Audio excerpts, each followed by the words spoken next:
When I started YouTube, I had all these ideas about what it would be like. Just like a lot of you, I assume, I would watch people doing things like story times or vlogs or whatever and think like, man, that looks so easy. Just film whatever, put it up. YouTube's so simple. But now I've been doing YouTube for coming up on, I guess, 3 years now. My channel's gone through like a lot of changes and like evolutions or whatever. While I should be like happy and ecstatic, and I am, to be fair, but thinking about it more and more, kind of mulling it over in my head, whatever that means, I had this thought. YouTube isn't what I thought it was. I actually wrote about this on my Patreon a few weeks ago, and I wasn't sure if I was actually gonna like make a video because I get it. It sounds like I'm just like whining or whatever. But I think it's important to document these kind of like thoughts or feelings or whatever while they're happening.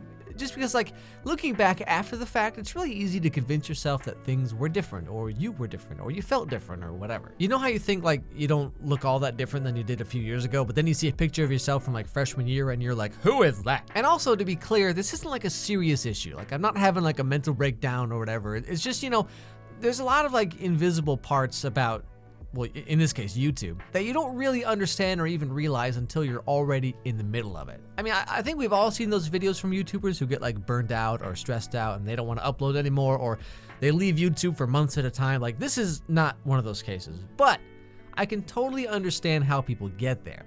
YouTube, like mentally speaking, is extremely taxing.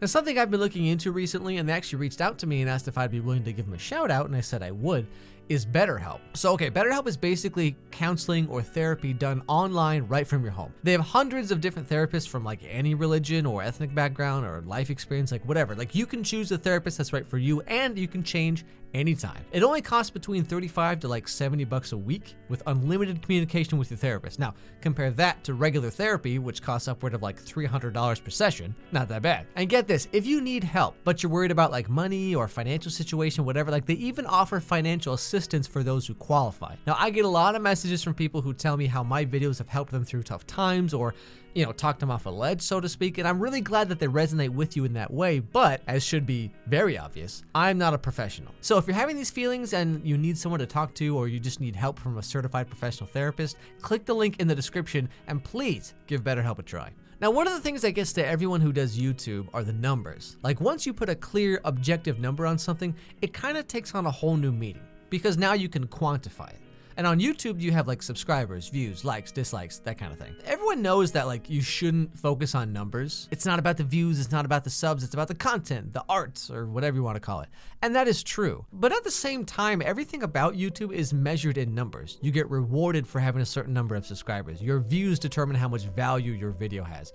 The so-called YouTube algorithm boogeyman or whatever is completely driven by numbers in like, one way or another. The thing is, at least for me, and from what I can tell much of YouTube, is these numbers, like once they actually start to matter, they can make you like really neurotic. If one video doesn't do as well as another video, it's really easy to almost literally lose your mind about the hows and the whys and, oh, maybe if I did this or if I said that, things would be different. And as these numbers go up, so does your fame, your authority on YouTube. I just recently hit 300,000 subscribers, which is kind of mind-blowing because honestly, I'd completely given up on getting even like 30,000 or heaven forbid 50,000. But then I just kind of blew past all of those in like a matter of months. But I still remember exactly what it's like to have 2,000 subs or 10,000 subs and how that feels. There are an endless number of self-proclaimed YouTube gurus out there who offer you all kinds of advice on how to get big on YouTube and how to increase watch time, how to get 1,000 subs your first month or like whatever. And first of all, like just to be honest, like real talk, almost all of that is either common sense or just like snake oil. Like seriously, like some of these people's advice is literally just, if you make a good video, people are more likely to watch it. Yeah, no freaking duh, dude. But anyway, everyone's so concerned about how to get more subs or how to get YouTube famous or like whatever, but no one ever tells you what to do after you get there. Now, of course, let's be real here, like I'm not that big. Trust me, I'm fully aware of how big I am not compared to some other people. And I thought that this was everything I could ever want. Like I remember I told myself if I ever get 100,000 subs, like that's it, I'd be happy. I would have made it. But here I am at 300,000 and I'm actually in some ways like more stressed and kind of, I don't know, in like a more negative space than I've ever been. Like no one tells you what to do after you get to wherever it is you're trying to go. Like I spent so long, so many years, so many thousands of hours trying to get even 50,000 subs or like whatever. And now that I'm like where I am now, something else I've been feeling kind of creep up in the back of my head is something that I've heard other YouTube people talk about, but again, I didn't really understand it until now that's happening to me. Like back when I only had like, 2,000 subs or whatever, I could basically upload anything. I could say anything, I could talk about whatever, and I knew only a few hundred people would watch it. But now with my videos getting sometimes hundreds of thousands of views, there's this intense pressure to make sure that every video is better than the last one, to make sure I do things just the right way, or everyone's gonna unsubscribe. Like the more views I get, the more people subscribe to me, the more I feel like, why?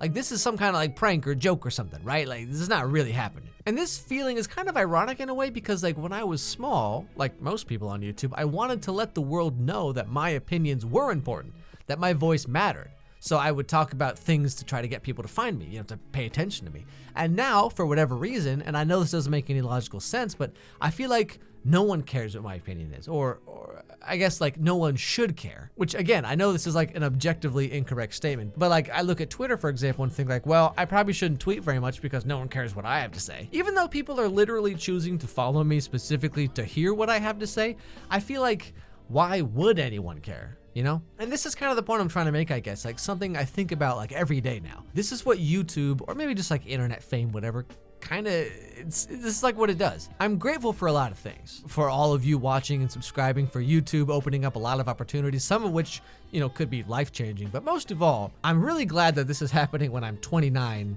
and not 19. Because, I mean, who knows what I'd be doing if I was 19 and this was all happening right now. But when I see these young YouTubers like go off the edge like they do sometimes, we all know who I'm talking about, like, I kind of get it. YouTube is something else. And it's not quite what I thought it was.